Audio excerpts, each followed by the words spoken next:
Si bien el general de división Ricardo Moncada Novoa asumirá la comandancia general del Ejército en reemplazo del general Víctor Ripalda, quien pasa al retiro. Es el cambio más importante que se ha producido en el Ministerio de Defensa como consecuencia de la fallida Operación Libertad y del cambio de ministros.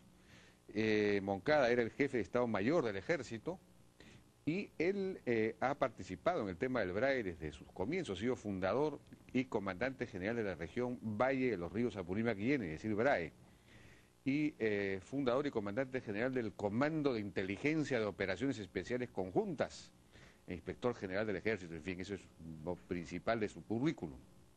Lo que no se ha confirmado es que el general Benigno Cabrera sea el reemplazo del comandante, del presidente, del jefe del Comando Conjunto de las Fuerzas Armadas, que es el general Luis Howell.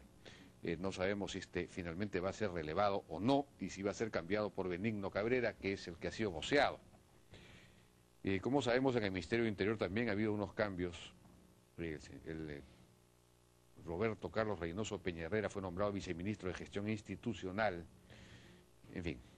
Bueno, hemos invitado a Jaime Antezana para analizar estos asuntos y, en general, los temas vinculados a esta complicada guerra que el país se ha propuesto llevar adelante, que el gobierno en particular, y el país, por supuesto. Jaime, buenas noches, ¿qué tal? Buenas noches. Bueno, ¿qué sabes del general Ricardo Homero Moncada Novoa, que acabamos de reseñar? Él es el nuevo comandante general del Ejército, ha sido jefe de Estado Mayor, parece que ha tenido mucho que ver con el BRAE, ha estado en el BRAE, ha sido... ¿Qué podemos decir de él? El general Ricardo Moncada se hace cargo del Comando Especial de las Fuerzas Armadas del BRAE el mes de enero del año 2009.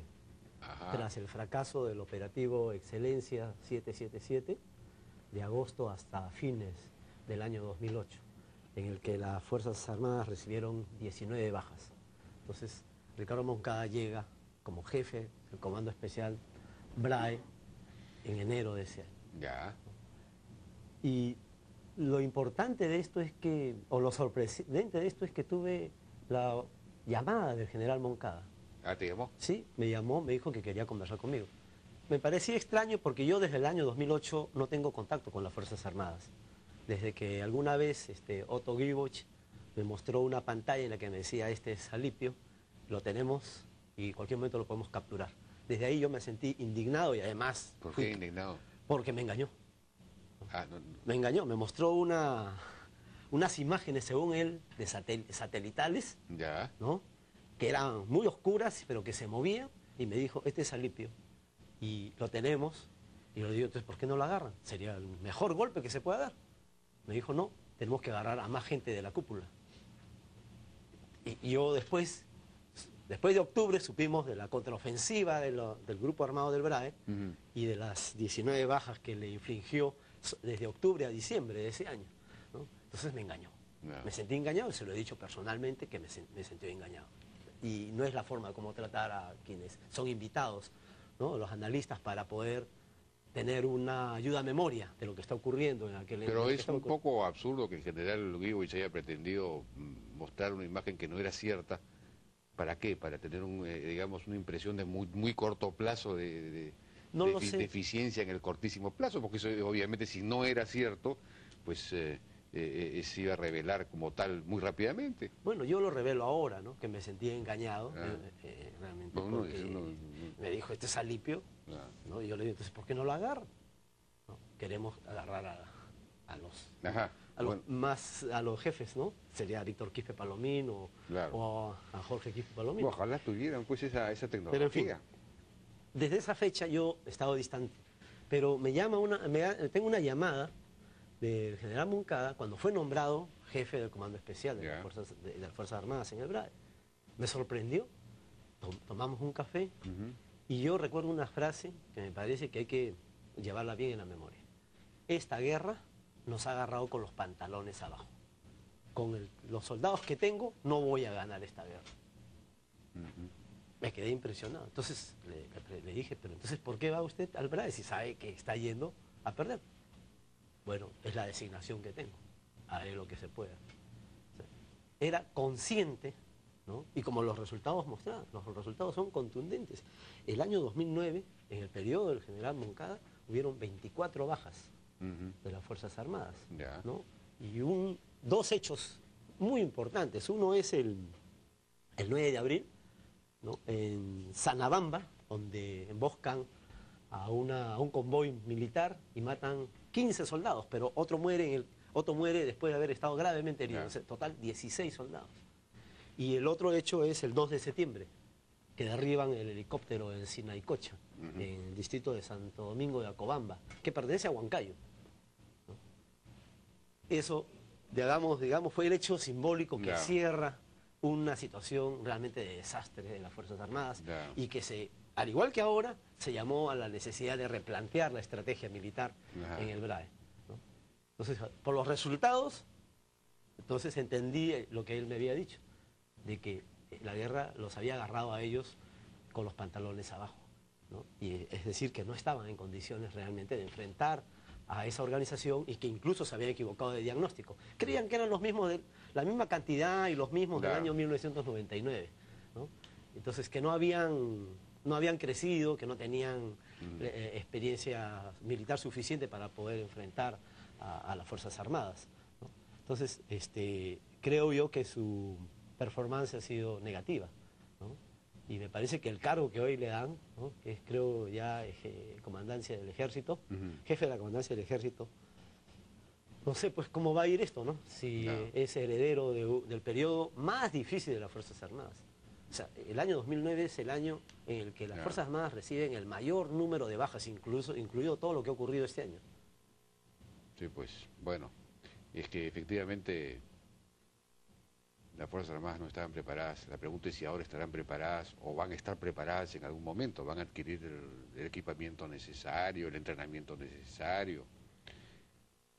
El propio general Guillobes hablaba de la necesidad de que se profesionalizaran los soldados, si no, pues no se puede pelear esta guerra con conscriptos, darle más continuidad a los mandos, que permanezcan mucho más tiempo para que conozcan bien el terreno, para mantener estrategias, continuidad en las estrategias, cambiar cada año a todos los mandos, cambiar de estrategia, no tener equipamientos, en fin, ya conocemos, ya se ha diagnosticado hasta la saciedad este problema en estas últimas semanas, ¿no? Nos hemos vuelto expertos en el asunto. Entonces vamos a ver si ahora sí dispondrá de más medios o de más... Presupuesto tienen ahora, ¿no? Obviamente, seguramente siempre faltará, pero lo que yo creo es que lo que falla es el enfoque de la estrategia. Ajá, ¿por qué? Por ejemplo, hoy el primer mensaje del ministro de Defensa es reorganizar los comités de autodefensa. ¿Para qué? Así es. Si los miembros de los comités de autodefensa del BRAE son cocaleros y muchos de ellos son poseros, ¿cómo van a luchar contra el grupo armado de los hermanos Quispe Palomino si ese es su mercado? Sí, pues. Porque ellos tienen pozas, laboratorios y le compran la coca o le compran la pasta a los poseros, ¿no? Encima le compran la cocaína a otras firmas y ellos lo trasladan fuera del BRAE, ¿no? Dicho sea de paso, estamos en un momento de metástasis del narcotráfico. El narcotráfico se está expandiendo está en Amazonas, está en Cajamarca, está en La Libertad, está en Ancash, ¿no? Y todas las demás zonas y regiones que conocemos, ¿no? Entonces, así como el narcotráfico está en metástasis, también esta organización, después de los sucesos de Quepaciato y las emboscadas que han habido allí, hasta el hallazgo de Vilca por su padre, ¿no? Del suboficial, esta organización también está haciendo metástasis. Por eso es que ahora está recorriendo la provincia de Atalaya, ¿no? Ya hemos mencionado lo de Cepagua, lo de otro distrito que es Yuría, y Ya debe haber Cabril, debe haber salido de la zona de la convención, supongo. No, ya han salido del BRAE. ¿Del BRAE mismo? Del BRAE ya han salido. Están en Atalaya, ¿no? Están en Atalaya, llevando droga en cantidades, ¿no? ¿Por qué? Porque esa es la zona de rápido acceso al Brasil. Bueno, entonces, efectivamente, a mí también me llamó la atención esta declaración del ministro de Defensa, ¿no? De que vamos a reorganizar, a relanzar, repotenciar las rondas campesinas, cuando las rondas efectivamente son aliadas en buena cuenta o están estrechamente relacionadas. O sea, los miembros de los comités de defensa son parte de la cadena del negocio. Sí, pues. ¿No? Salvo excepciones honrosas que yo he podido conversar con los líderes históricos. Entonces, ellos mismos sugieren que no es posible hoy reorganizar los comités de autodefensa. salvo que sea para el abigeato, para la delincuencia común, para poner orden en las comunidades. Además, ¿qué función cumplirían? Porque en la época de los 90, digamos, 80, 90, estas rondas campesinas peleaban eventualmente con los Winchester que les daba Fujimori, que les daba el gobierno, ¿no? Pero era frente a unas columnas senderistas o unos senderistas que estaban también pobremente armados. Pero estas columnas son capaces de derribar helicópteros. ¿Qué vas a tener a los ronderos con Winchester o con qué peleando contra...? No, esa es una cosa que no tiene sentido. No solo eso, sino que hoy, y eso hay que decirlo con claridad, la población civil campesina no ha sido invitada a esta guerra. No forma parte de esta guerra. En cambio, en los 80, desde el año 84, surgen las DECAS en Pichihuilca y se extiende por todo el valle del río Purímac. ¿Por qué? Porque Sendero atacaba a los miembros de la comunidad, a las autoridades, a sus líderes, a sus dirigentes. Entonces, ellos se organizaron. ¿Y con quién pelearon? Pelearon con el dinero del narcotráfico. Sacaron a Sendero, no logró la alianza en el BRAE con el narcotráfico, salvo en algunas zonas del ENE, y ellos tenían los cupos del narcotráfico. O sea, había que proteger los aeropuertos clandestinos. Entonces, militares, individualmente, policías, ronderos o miembros del Comité de Defensa protegían los laboratorios, daban protección a esto. Entonces, esa plata sirvió para luchar contra Sendero. Hoy, todo ese esquema es totalmente distinto. Sendero no mata a la población civil. Sendero no les ha dicho claramente que toda la deuda de sangre queda en el recuerdo. Ya no tienen nada, ningún problema con ellos. Entonces, esta vez, ¿cómo la población se va a involucrar en el combate de esta organización armada? Pues, ¿a nombre de qué? Bueno, tenemos que ir a una pausa y regresamos con qué es lo que habría que hacer entonces para intentar tener éxito en esta guerra complicada. Vamos a una pausa. Tranquilo, tenemos un seguro vehicular a tu medida. Practimóvil Plus de RIMAC. Un seguro contra robo total desde $14 o 37 soles mensuales. Pídelo llamando al 411-3000. Encuéntralo en el centro de seguro de Won y Metro. O con solo un clic en www.rimac.com. RIMAC Seguros.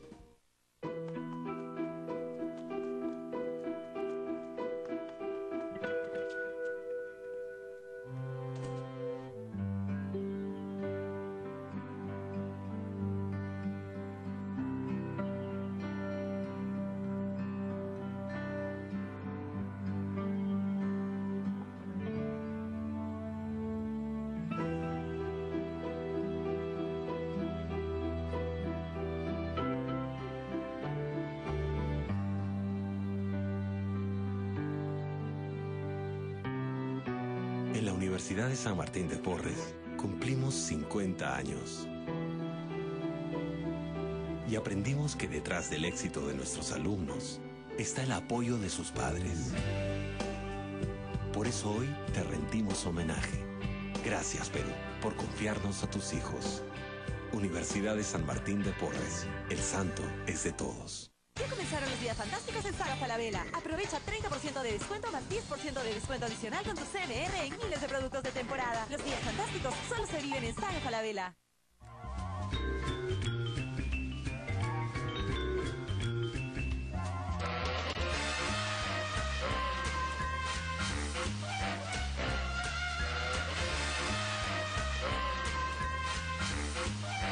Estreno de departamento, estreno de vida. Los acabados más finos en una excelente ubicación. Richmüller, constructora inmobiliaria, estrenará tu vida.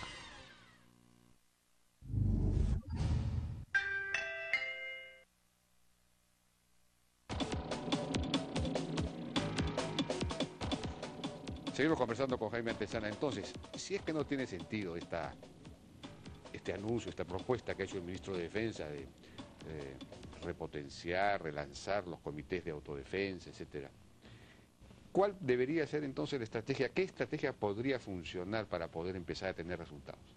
Lo primero es tener una inteligencia de alta calidad. De acuerdo. No derivado de la alta tecnología, sino de la inteligencia humana. Bueno, también alta tecnología, ¿no? Es que la alta tecnología no ha servido, porque hay unos aviones sin piloto que pasan todo el BRAE y no ven nada. Entonces, bueno, ¿por qué? Porque está nublada y es boscosa, entonces no pueden ver a nadie. Entonces, puedes traer la tecnología más más sofisticada, de punta, Ajá. pero no te sirve para detectar, porque estos están en una guerra en el monte, en las zonas muy alejadas, boscosas, Andan siempre, se desplazan debajo de las nubes siempre. casi siempre debajo de la nube y de selva virgen. Claro. Entonces no se puede, ellos se ubican básicamente en esas zonas. Esas son zonas, Ya. por eso es que no los... Pero entonces deberías tener también patrullas que no vayan por las trochas, sino que vayan por el monte, que monteen, como dicen, no sé. Claro, y eso, entonces, ahora, eso pasa no por reactivar los comités de autodefensa, que obviamente los comités de autodefensa quieren eso, pero tú les das armas, ¿y para quién los van a utilizar? No. ¿Contra quién? Sí, pues, no puedes. No puedes seguir armando las rondas porque eso Claro. además no puede ser política de Estado. Nada más que tendrías que dar pues, unas armas, tendrías que darles AKM para que tengan posibilidades, ¿no?, frente a los otros. Lo que yo creo es que tiene que hacerse una patrulla, ¿no?, especial con jóvenes del BRAE que estén limpios, que no están metidos en la droga, ¿no?, y que hay ciertos sectores que lo pueden armar, basado en la experiencia de los líderes históricos de las DECAS y de los comités de autodefensa. O sea, con ellos como tamiz para formar una patrulla especial que le dé a los narcosenderistas de su propia medicina, emboscadas. Como lo hicieron los comités de autodefensa. Los comités de autodefensa y las DECAS lo que hacían era esperarle 20 días por donde iba a pasar. Y lo emboscaban. Entonces, eso es lo que hay que hacer. Pero si se sigue patrullando, si se sigue teniendo bases fijas, esos son blancos fáciles para ellos. Porque algún momento un militar, un suboficial o un oficial se descuida y un francotirador... Tú dices gente de la localidad porque ellos sí saben, conocen el terreno, Claro. se pueden desplazar con facilidad, en fin, están mejor preparados para ese Pero ambiente. lo que tenemos que hacer es, uno, seleccionar, conversar con los líderes históricos, Ya. ¿no?, de la guerra, los que sí tuvieron enfrentamientos armados, los que se fajaron ahí. Segundo, darles el reconocimiento que se debe, ¿no? Tercero, que ellos nos ayuden a formar una patrulla, ¿no?, o un batallón de militares con hombres de la propia zona, ¿no?, que conozcan la zona, que se muevan en esta selva como se mueven los narcosenderistas. Entonces, ahí les podemos dar Claro. golpes, realmente. Pero con bombardeos, roqueteos, es sinónimo de impotencia. De acuerdo. Como no lo encuentran, están bombardeando a donde sea para ver si por ahí alguien muere. Sí, pues, ¿no? Entonces, ya no se puede seguir roqueteando, no se puede seguir bombardeando. Esto no es una guerra... salvo que efectivamente pues la inteligencia, como en Colombia, la inteligencia electrónica, satelital, te sirviera para identificar exactamente dónde están, ¿no? Pero por lo que dices, pues eso resulta que no funciona porque hay demasiada nubosidad, pero no hay sistemas que capten el calor, en fin. Hay sistemas, me han dicho que son con una serie de rayos especiales, todo eso, pero están un momento aquí y después sabe Dios dónde están, ¿no? O sea, no se puede realmente de esa manera. Entonces tenemos que usar lo que la experiencia de los comités de autodefensa del pasado nos dan. O sea, no podemos volver a los comités de autodefensa, pero sí podemos rescatar la experiencia. Y los militares de aquel entonces conocen, saben perfectamente que los comités de autodefensa iban adelante y los soldados iban atrás. Sí, pues, ¿no? efectivamente. Y quien le daba más bajas a los senderistas en aquel entonces eran los comités de autodefensa. Pero no podemos... ¿Y quiénes eran los generales de esa época? Habría que digamos, rescatarlos. Sí, habría que rescatar a los generales del año 84 hasta el 88, 89, que son los que tuvieron finalmente que ver en la población, en la autoorganización campesina armada, una fuerza capaz de derrotar a Sendero. De acuerdo. O sea, sellaron una alianza. Hoy no se puede hacer eso. El campo enemigo está definido por quién está con la coca y la droga. Entonces hoy las columnas de Víctor Quispe Palomino están del lado de los cocaleros, del lado de los poceros, de los pisacoca, de los mochileros, de los traqueteros, de los patrones de las firmas. Y al otro lado, el campo enemigo en el BRAE es la policía principalmente y después los militares. Todavía no son enemigos totalmente la Fuerza Ahora, Armada. ¿cómo ir recuperando para la economía legal, digamos, la agricultura? Es decir, ir reemplazando los cocales. Me imagino que el tema de la erradicación ahí no se puede hacer, ¿no? Porque te vas a enfrentar rápidamente. Hay que, claro, si pudiese haber la interdicción suficiente que permitiera bajar el precio, eso sería lo mejor, ¿no? Una notable ausencia en el discurso oficial hoy, ¿no?, más allá de una alusión referencial, tangencial, es el combate al narcotráfico. Llevar el Estado al BRAE, eso significa pues anillos viales, significa un hospital, significa buenos sistemas de saneamiento básico, continuar con la electrificación, pero ya, también se puede significar fortalecer la experiencia del cacao, del café, ¿no? Del barbasco, que es muy importante, y de la jonjolí. Pero, ¿y el narcotráfico? ¿Acaso con eso lo estamos combatiendo el narcotráfico? El narcotráfico puede convivir con eso. Al contrario, va a estar más, podría, digamos, verse hasta beneficiado eventualmente. Claro, en la interoceánica, que pasa por Sangabán. Entonces, ¿cómo atacas lo que tenemos que hacer es... los cocales? Lo que tenemos que hacer es... ¿Cómo reduces el área cocalera? Por lo menos 3 cosas, que siempre lo repetimos. El control de los insumos químicos. De acuerdo. El corte del dinero, el flujo del dinero. O sea, la plata llega de los cárteles mexicanos, llega de los cárteles brasileños, llega de los colombianos, llega de los bolivianos. Ahora ya es multinacional. Hay cárteles de diversos países. Entonces tenemos que cortarle el flujo de la plata. Si no le cortamos el flujo de la plata, bueno, todo eso se dice de una manera mucho más fácil de lo que se puede hacer, ¿no? Sí, pero hay que hacerlo. O sea, ese es el desafío, ¿no? Se han dado normas legislativas para esto. Bueno, hay que acometer la tarea del lavado, de cortar el dinero. Tercero, hay que entrar a reducir. ¿Reducción? Reducción. No entendido necesariamente como erradicación, sino como fortalecer las experiencias que están en curso. No todo es coca en el BRAE. No todo es coca en el BRAE. Entonces, quizás habría que entrar por áreas, ¿no? Proponerse ir reemplazando por áreas para ir avanzando poco a poco, ¿no? Hay zonas ahora del BRAE que tienen el precio de 40 soles a 50. O sea, bajado. Es un precio bajo, ¿no? En algún momento puede recuperar, pero en esa zona la gente, si le puedes dar una alternativa, inmediatamente puede cambiar su coca. Entonces tiene que haber creatividad. Tiene que haber una estrategia muy clara en ese terreno. Pero tiene que haber una estrategia antinarcóticos, porque si pretendemos luchar contra esta organización y no luchar contra el narcotráfico, estamos luchando contra un terrorismo fantasmal. De acuerdo. Inexistente. Jaime Antezana, muchas gracias por tus ideas y tu participación en la Hora N. Espero que, en fin, alguna de estas propuestas sea tomada en cuenta. Vamos a una pausa, regresamos ahora con Absalón Vázquez y Luis Guerrero. Ellos forman parte del colectivo Por Cajamarca. Se han reunido con el presidente del Consejo de Ministros. Van a realizar una movilización el 29 de mayo. Vamos a estar con ellos.